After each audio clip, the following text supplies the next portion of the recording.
All right, sweet. This is chapter 2, problem 28, 2.55 on the homework. I've already sort of started it with a cross out, but it's a 1,000 kilogram weather rocket is launched straight up. The rocket motor provides constant acceleration for 16 seconds, then the motor stops. The rocket's altitude at 20 seconds after launch is 4,600 meters. Ignore air effect. So this is how you solve this guy. The reason why I have 1,000 kilograms or whatever crossed out is because none of your kinematic equations have anything to do with mass. It's all, if you think about all of them, they're position, they are velocity, they are acceleration, and they are time. There's no, so that is an irrelevant piece of information. So if we model, model as a particle, the rocket moving, we have down here, we're going to call this one our position Y1, which we know we're on the ground, so it's 0.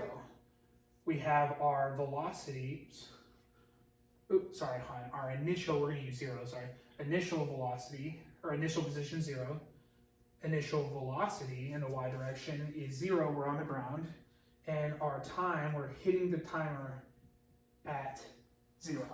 Okay, we know here, at this point in time, we don't know this velocity here. We don't know this guy either, but we do know the time here is 16 seconds. So me personally, just because I'm pursuing the algebraic manipulation, we're just going to call this time change is the first initial time change, which is 16 seconds.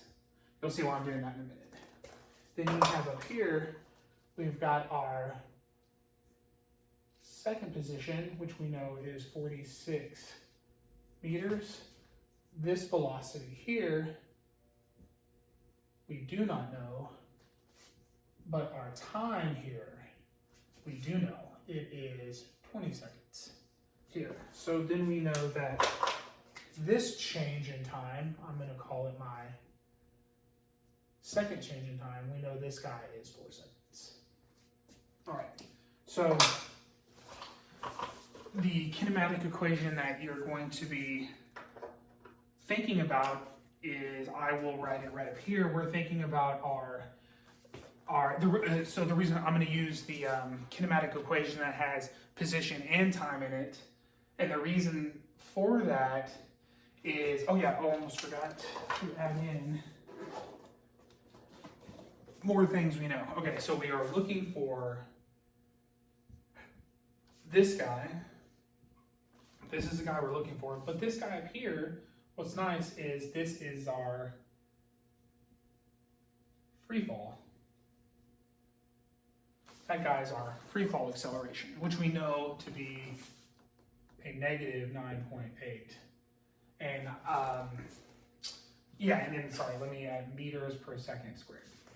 Okay, nice. All right, so what we're doing is we're taking, because we know this acceleration, if we take the kinematic equation between here and here, because here has a lot of unknowns. There's not really too many things. Like if you run through the list of kinematic equations that you know, there's not a ton that you can do with this right now, but a great setup would be just because you have your final position, and here, let me write this out. You have a final position. If you think about this one, this kinematic equation, change in time plus 1/2 the acceleration and the time squared, like this, right? So if you look at this guy and you go, okay, we've got final position.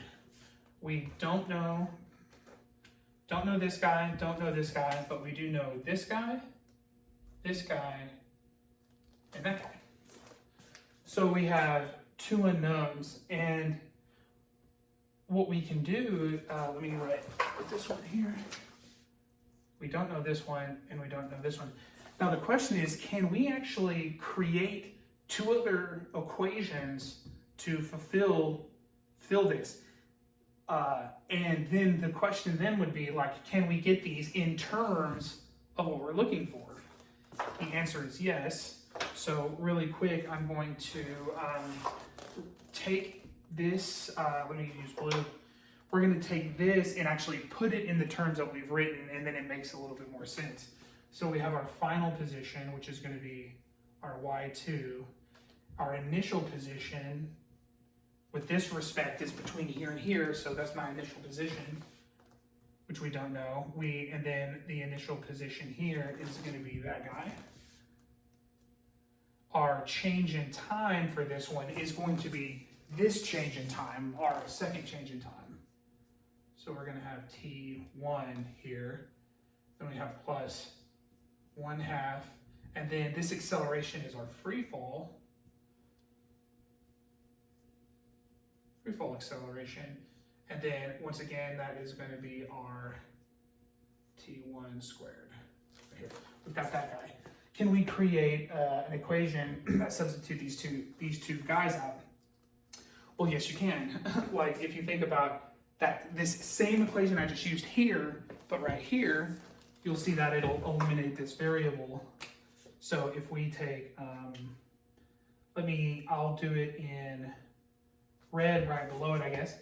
So if you sit here and you say, hey, we got y1 is our final position, our initial position is 0, and then we have our initial velocity is 0, those all cancel out, and then we say plus 1/2, and then our acceleration, we don't know, that's what we're looking for, nice, and then that time for this one is our change in time 0. So look at this, right? We can replace this with this y1 with this. Nice, right? Okay, let's see, can we take this velocity and also place it in this time right here? Cool enough, I'll write the other one here in red. And just so happens that you have your final velocity, which would be that one, v1y, can be equal to the initial velocity plus, and then we would have our acceleration times our first time value. And looky there, y1 in terms of initial acceleration, velocity in terms of initial acceleration. Plug it in, done. So let's do that. And then of course we solve for initial. So we're going to take this guy and we're going to sub it in. So we have our y2 is equal to our y1, which is now 1/2 a initial and our first time value. And then we have plus our velocity, this part gets put in. We have our initial acceleration, our initial time, then, but don't forget here, because we're just substituting this part in, and we have time 1 right there, and then we have this part which has all of its components that we need. We have free fall acceleration time 1 squared. Nice. Okay, now we solve for this guy. So I'm gonna move this guy over here, right? And then I'm gonna factor out the acceleration and divide by the rest of that stuff. And so I'm just gonna do that all in kind of one step over here. So we're gonna have our acceleration is equal to, we have our y2, subtract all this stuff, 1/2 the acceleration free fall, and we have our second time value over squared. And then remember, I have factored this out and dividing off, so it's leaving me with a 1/2 time the first time difference, and then we say plus, oh, and let's not forget, hold on. Oh, we almost forgot. Let's say don't let me make a mistake. There. This guy right here is squared, which means that guy is squared. Nice, okay. Back on track. T1, and then we have our change in time 1. And there we go. This is the formula that you need. Well, and then I guess I'll use black right over here, then we can, and then we'll put in all those values. So, so then this actually equals, you'd have your 4600 meters minus 1/2 negative 9.8 meters per second squared. Don't forget that, because free fall is down. Then we have our second time initial, which is going to end up being 16, because that's 4 squared, second squared. And then down here we have our 1/2.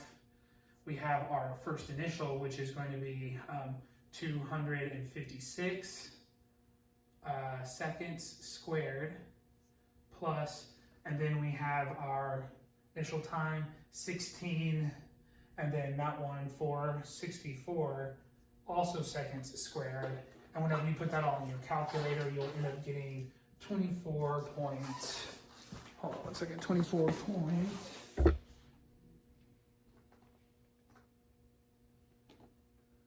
sorry, 24.37 meters per second squared. Does it make sense? Second squares are on bottom, top, I don't know, is that all the way on the corner? Yes, it is.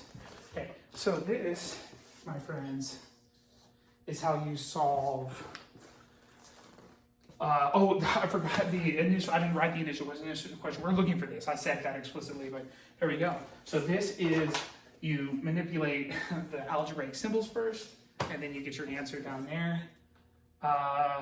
Nice.